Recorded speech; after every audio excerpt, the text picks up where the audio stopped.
Welcome to the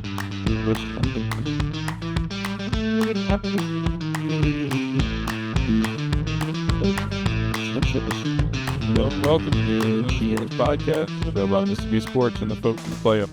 I'm Tyler Cleveland, joined as always by my co-host and dad, Rick Cleveland, Mississippi Today writer. Dad, have a good weekend? Yeah, pretty good. Nothing special. I didn't get to hit the little white ball. Well, I did. Yeah, I know. You played well. I did. I was happy to do it because the weather just freaking phenomenal, huh? Yeah, it was great for yard work. Yeah, that's good stuff.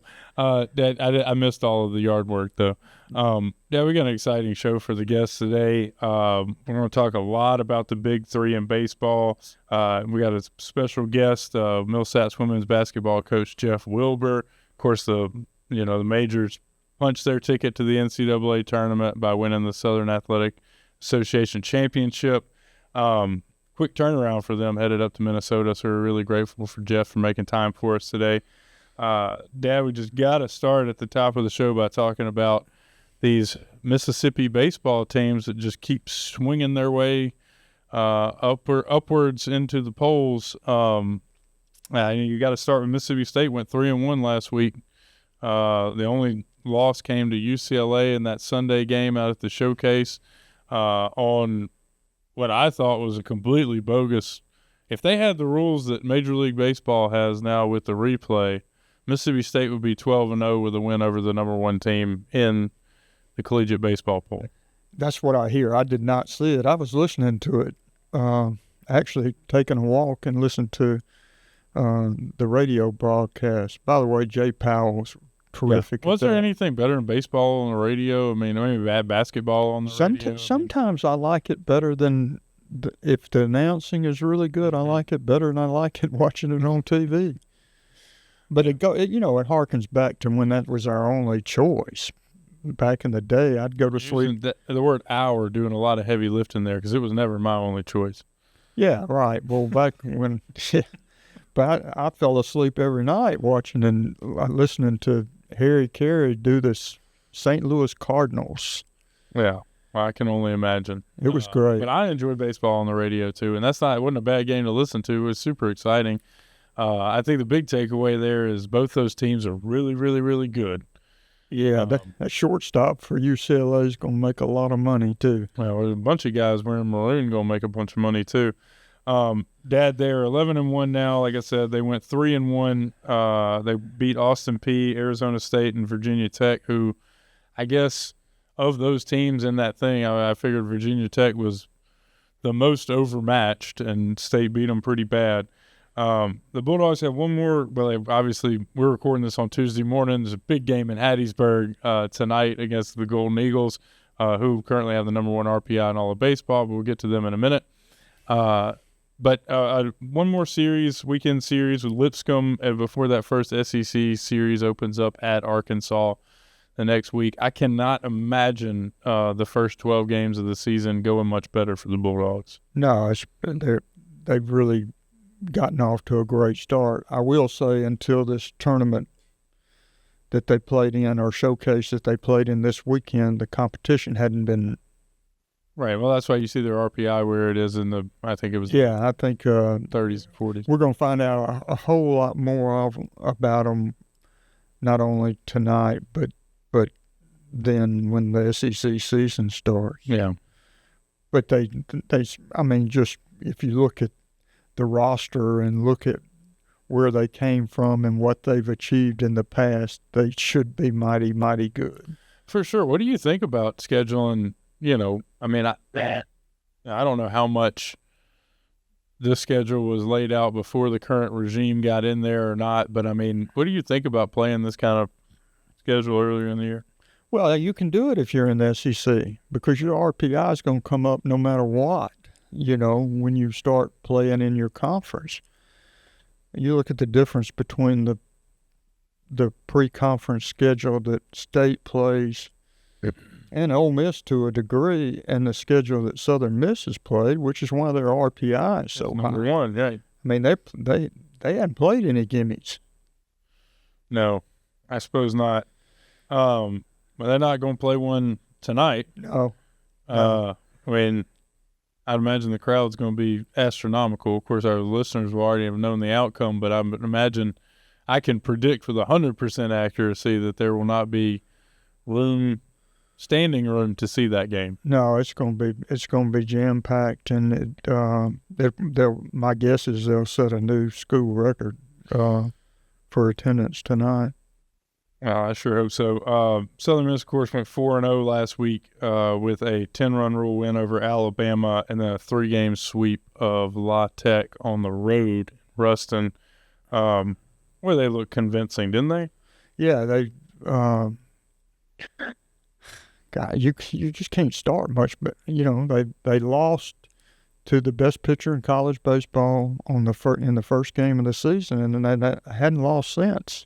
Yeah, and it's not just that. I mean, it's like the way they're winning. I mean, it's kind of a cliche to say every time the other team scores, they had an answer, but like that's what it's been. That's what every time somebody's taken a lead, they have retaliated immediately. The most promising things to me is the approach with two strikes, the two-strike hitting, which has been fun to watch, and then the bullpen. I mean, those guys, I don't know what their collective ERA is at this point, but it's got to be. Well, they didn't give up a run at Ruston against a pretty good lineup. Yeah, a lot of Tech teams probably going to play in the postseason. I mean, I don't. And they didn't give up a run to Alabama either. Right. I mean, the offense put up like 12. I mean, they hit 14-4. I think 14-4. Yeah, it was ridiculous. How exciting is that? And Dad, and Ole Miss went 2-2 last week. They dropped out of the D1 baseball poll, but I believe their RPI is still hovering around 7.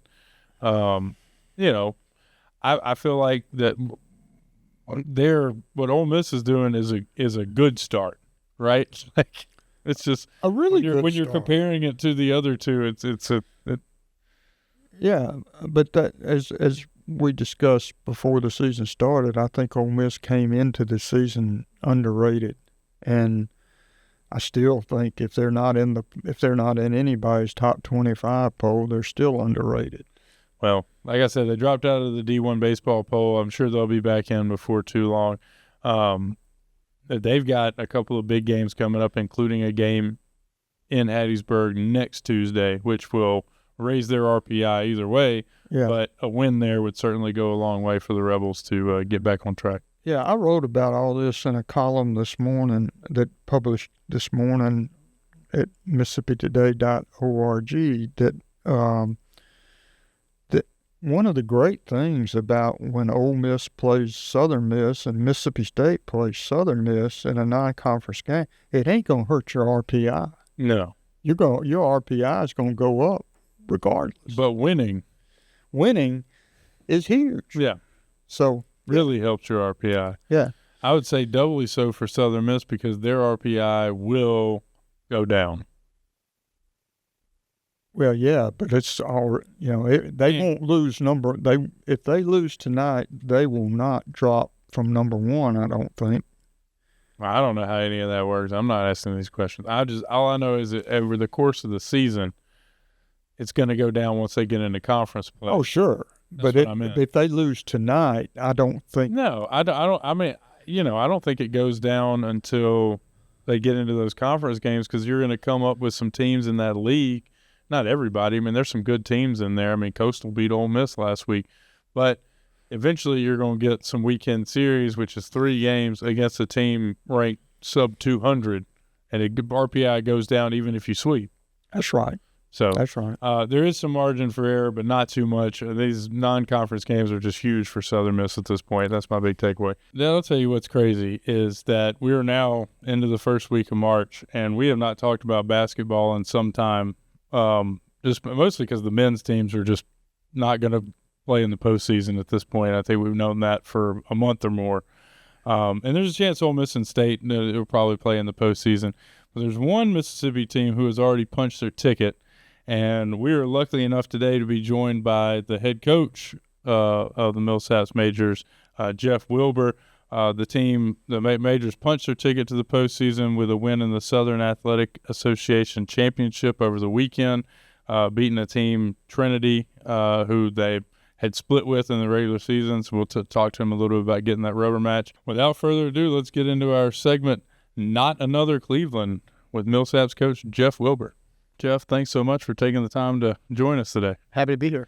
Well, guys, congratulations are in order to you. You guys won the Southern Athletic Association's basketball tournament last week, 21-7, and headed to the Big Dance. Yeah, we're excited about it. I can imagine. So, you kind of talk about it. I mean, a basketball season. You say 21-7. That's only 28 games. It seems like a long time, but I bet it hasn't felt like a long time for you. Yeah, honestly, the season, it's kind of hard to believe we already made it to the end. You know what I mean? Like, it really flies by. When it's starting, you feel like it'll never end, but then you look up and all of a sudden it's, mid-February, you're like, holy smokes, we made it all the way here. So it's really been fun with this group too. That helps. Well, you make it to the tournament in your first year as head coach here. That's pretty amazing. Yeah, I'm pretty lucky. It was a good opportunity when I was offered this position. I knew the roster was really good and that the players were really talented. So, vast majority of the credit needs to go to the young women on the team, for sure. Well, I was looking at it a little bit. I mean, some of your players, Garen Freeman, Tia Anderson, Elise Warren, all of them scored over 400 points for you this year, which is a pretty impressive mark to get to in, like you said, a 28-game season. Can you just kind of talk about them and the way that, they've kind of matured this season and, put you guys in position to make the dance? Yeah, I mean, in the case of all three, they'd already had really good careers previous to this year. And then I really think if you take a closer look, they've taken their games to another level this year, just in terms of their scoring, their defense, their team leadership, all those aspects that, they've had good careers and they played even better. I mean, Elise, as a senior, unbelievable. She averaged like almost 20 rebounds a game in conference play. She scored it really efficiently. Obviously was defensive player of the year in the conference, so she had an amazing season.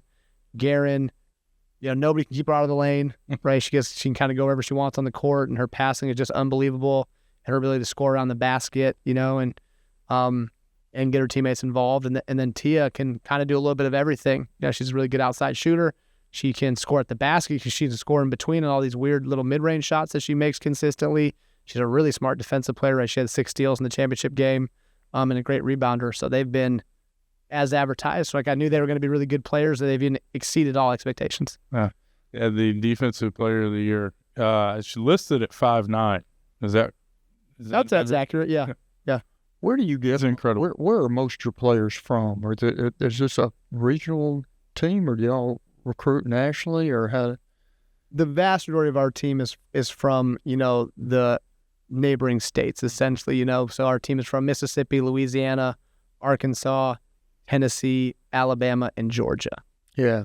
Let's talk a little bit about this matchup you've got. You guys, when are you leaving? You're going up to Minnesota, I believe?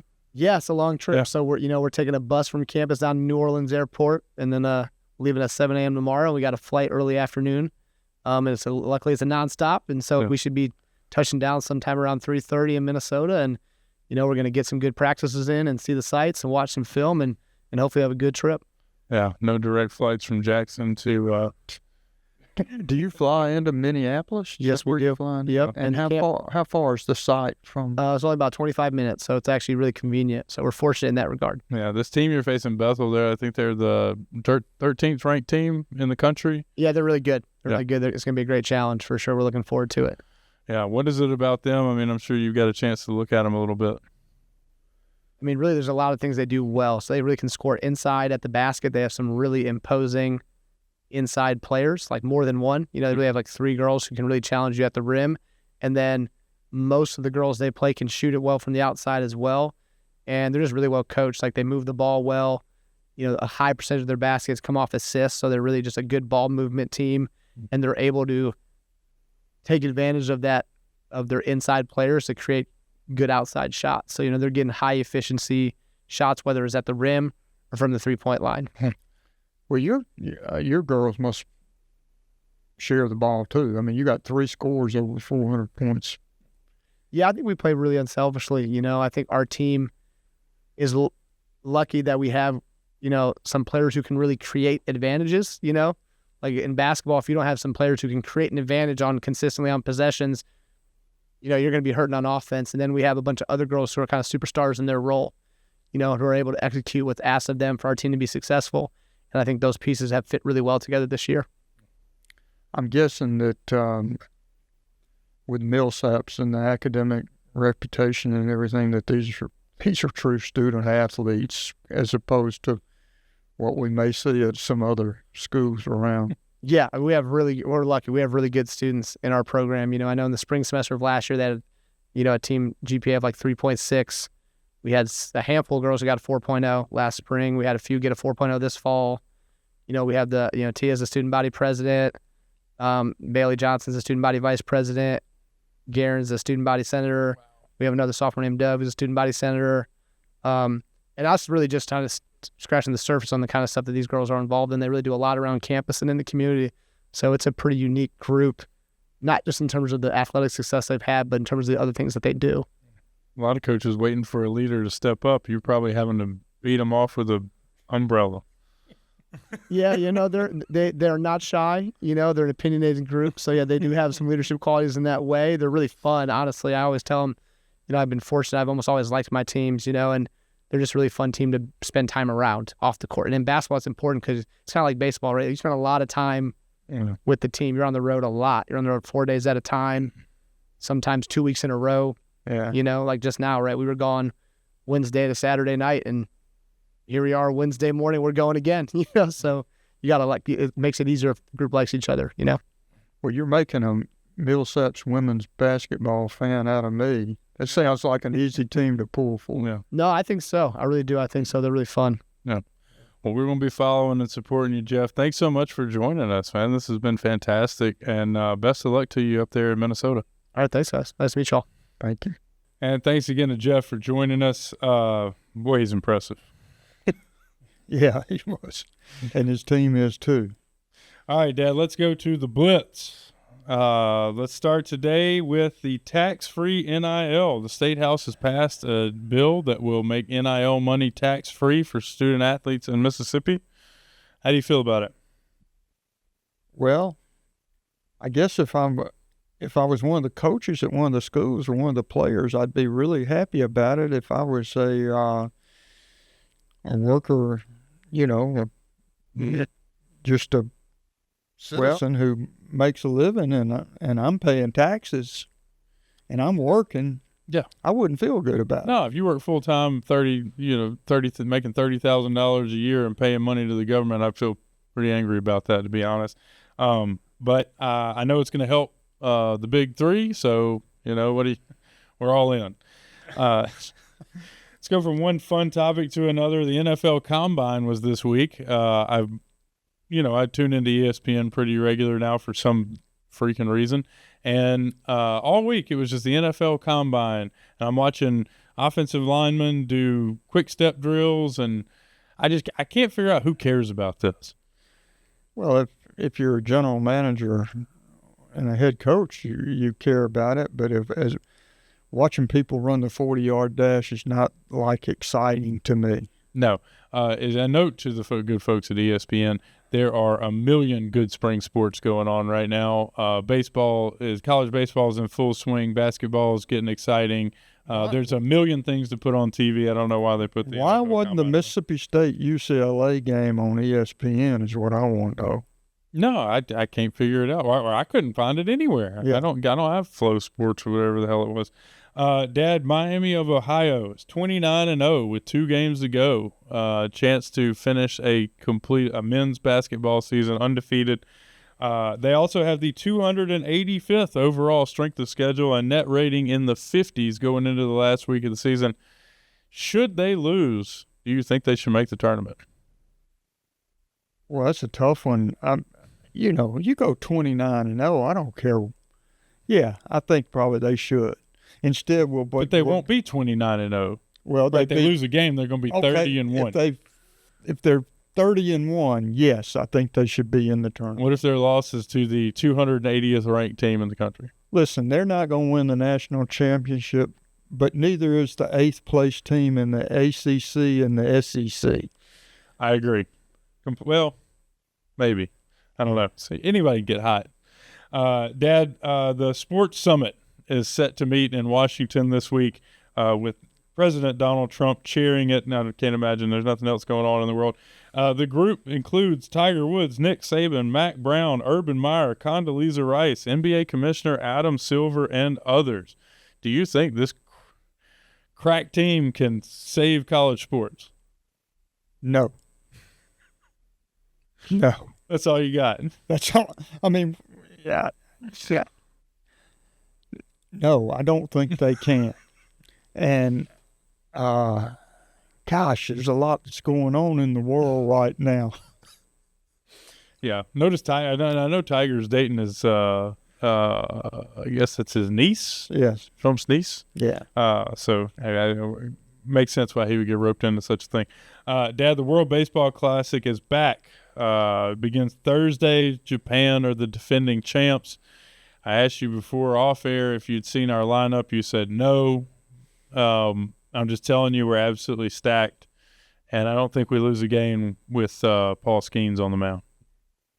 No, I mean, I wouldn't think we'd lose a game with Paul Skeens on the mound, but I am going to tell you that it's a world sport now, and the Latin American teams and the Japanese and the Koreans can all play. Yeah. It's not a gimme. Yeah, but I don't think we sent our best last time, and Japan won, and I think they kind of doubled down on that. I mean, the lineup is Tell me about it. fairly ridiculous. I mean, well, if you look at it top to bottom, I mean, we sent all major league players. Our starting 4 on the mound are all MLB aces. We've got, I mean, Bryce Harper kind of is the anchor of the lineup, but it's top to bottom guys you would imagine. You say, I tell you who's not going to be playing as Jurickson Profar, seeing as how we don't need to start that topic today, Rick. It's too bad. God.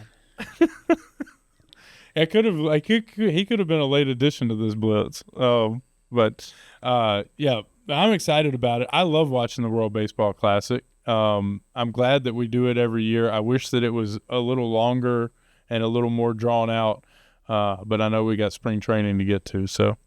Yeah, are any Braves playing for the U? I don't think so. We got Braves playing for Venezuela, I know. For sure. And I just hope he doesn't get hurt. Right. No, well, that's the thing with Acuna. You got to kind of hold your breath every time he goes out there. Yeah. For one reason or another.